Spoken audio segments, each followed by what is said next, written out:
Oh man, I can't believe we're doing this. Amazing. Am I doing this right? Well, I think so. I mean, they'll probably tell us if we're doing it wrong. Oh. Wait, what did he say? I think he said to make sure that your safety belts are securely fastened. What? Yeah, wait, I don't know what you said. Am I buckled? That's what we're trying to figure out. I don't know. Oh. I think he said you need to sit down. Okay, are we sure that we're completely and secure?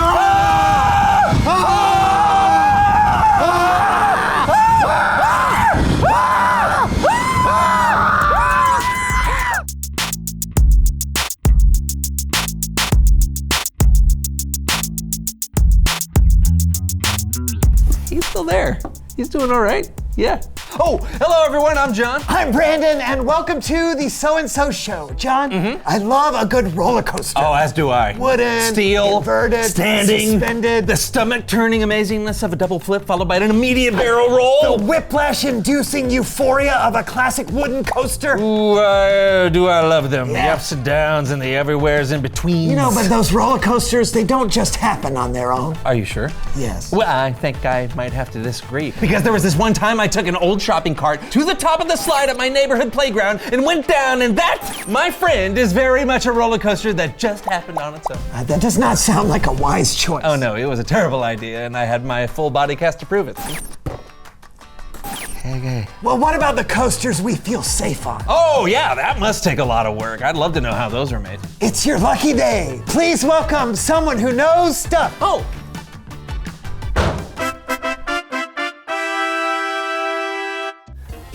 Whoa, it's kind of like being in the seat of a roller coaster, huh? Here we go. Those. Okay, maybe it'll pass. Yep, okay, I think. Ooh. Okay. Nope. Yeah, I'm good at. Oh, did you? Sorry about that. Just a little motion sickness from the chair. Oh, I am so sorry. If I would have known. It's no worries. Where were we? Yeah, who are you and what do you do? My name is Riley Steele, and I'm a roller coaster designer. Really? Yes. Please say more. Well, I've always loved the feeling of freedom and excitement. Plus, the physics are super cool. We're talking potential and kinetic energy, centripetal force. It's like a giant, thrilling science experiment. Oh, it sounds intense. So you're the mastermind behind some of the most thrilling rides out there, so you must ride them a lot. Oh no, I can't ride them. What do you mean? Yeah, I have a very sensitive inner ear, as you guys saw earlier. Even looking at a merry-go-round just makes me a little woozy.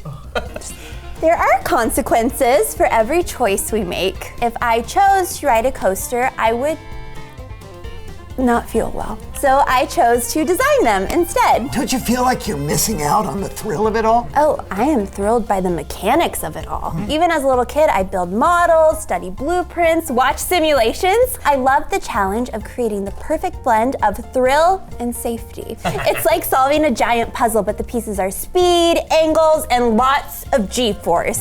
It's also a thrill for me to hear other people talk about how much fun they've had on a coaster I designed. That's pretty selfless. Thanks.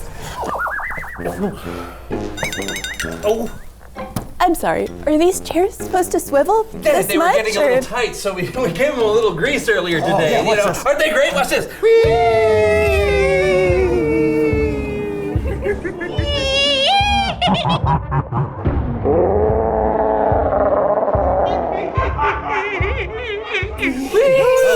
Oh boy. Blech. Blech. Blech. Oh. Much better. Thank you. Thank you for coming on the show. And thanks for choosing to design roller coasters, even when you can't ride them. That's amazing. Absolutely. Our choices matter, right? Oh, totally. And if I could choose something right now, it would be to find a pack of saltines and some ginger ale. Oh, these? Oh, thanks. But of course. Hey, it's Bible story time with Kellen.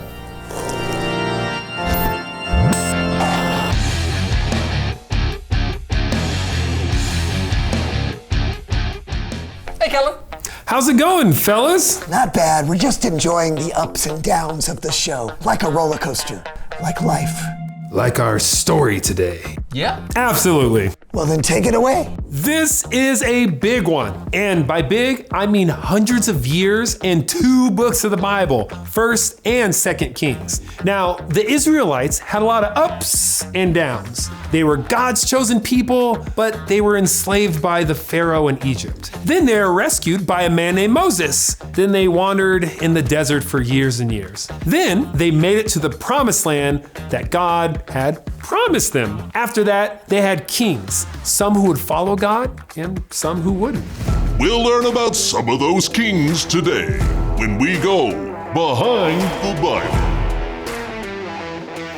We've all heard about King David and King Solomon, brave and wise kings who followed after God most of the time. But have you heard about Solomon's son, King Rehoboam?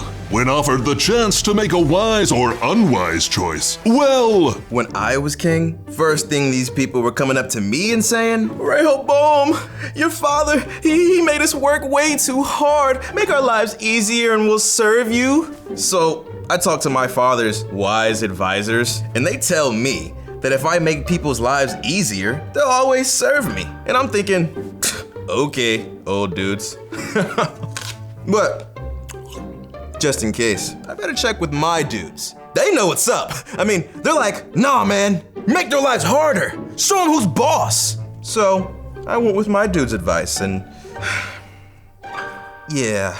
Needless to say, Rehoboam made an unwise choice. And there were huge consequences. The kingdom of Israel was split into 2. Now, a man named Jeroboam became the king of the northern part of the kingdom. Rehoboam stayed the king of the southern part, which was called Judah. The kings of the northern kingdom were a disaster from the very beginning. They all made unwise choices that led the people further and further from God. King after king in the northern kingdom unwisely refused to follow God. They led the people to worship false gods and do terrible things. But perhaps one of the worst was Ahab. So I wanted this vineyard, and it's a nice vineyard right beside my palace, but the guy who owned it, Naboth, he wouldn't sell it. So my wife Jezebel came up with this plan that involved, it's a secret. We accused Naboth of something he didn't do and then had him killed. Whoopsie! That was the plan and it worked. Now I have my vineyard. Not a wise choice. Things would not end well for King Ahab. Eventually, the northern kingdom was defeated by its neighbors, and the people were forced into exile. The unwise choices for all those kings had their consequences. Now, in Judah, things were a little bit different. There were some kings who tried to do the wise thing. The third king of Judah, King Asa, took down some of the false idols and put his trust in God. And then, let's go back. Behind the Bible. Not bad, Kellen. Not bad. Thank you. Many generations after Asa, there was King Joash. Joash was a wise king when a project that had been neglected for quite some time came to Joash's attention. He made the choice to fix it. God's temple was a mess, a disaster. So he collected the money to pay the workers and repair the temple. And now, look at it. It's beautiful. Joash made the wise choice to honor God. It was a time of hope for Judah, and there were others. Hezekiah was another king of Judah. He was known for not relying on his own understanding, but for seeking wisdom from God when making decisions that would affect the people. And finally, there was Josiah became king of Judah when he was only 8 years old. As he grew, he consistently made wise choices that returned the kingdom of Judah back to God. So Shaphan told me the high priest had found a book. And I was like, hey, I like books. But he was like, no, not just any book. He's found the book of the law, the Jewish scriptures. And he started reading it to me and it broke my heart. We had really fallen away from what it says. I mean, we literally lost the book. So I got all the priests and the elders together and I said, read it out loud right now. And they did. And oh boy, what a change. The best thing you can do when you find out you've been going in the wrong direction is to make the choice to turn back as soon as you can. So that's what we did. Josiah led the people in a Passover feast to remember how God had rescued the people in Egypt generations before. But the kings that followed him made unwise choices, and the kingdom of Judah was conquered. 400 years, 2 kingdoms, many kings. Some made wise choices, some not so wise, and their choices mattered. This has been another amazing trip behind the Bible. Thanks. That was quite a feat. An incredible story that reminds us of how important our choices are. The choices you make will impact your life, but they can also impact others. So let's choose to be like the wise kings who look to God for wisdom. Wow. Hey, thanks, Kellen. No doubt. You know, 1st and 2nd Kings really is a roller coaster. It really is.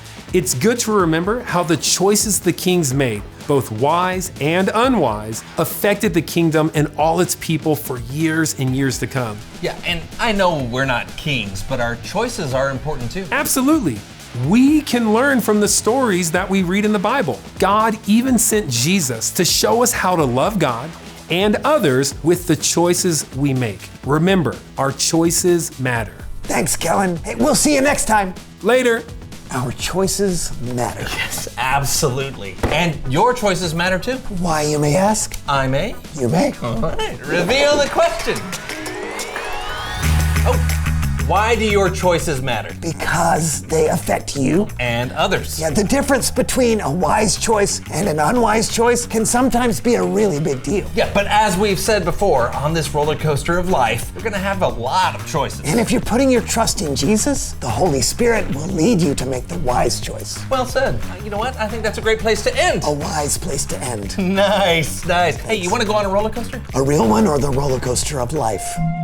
Why not both? Deal. That's it for today. Hey, we'll see you next time on The So-and-So Show. Goodbye, everybody. See ya. All right.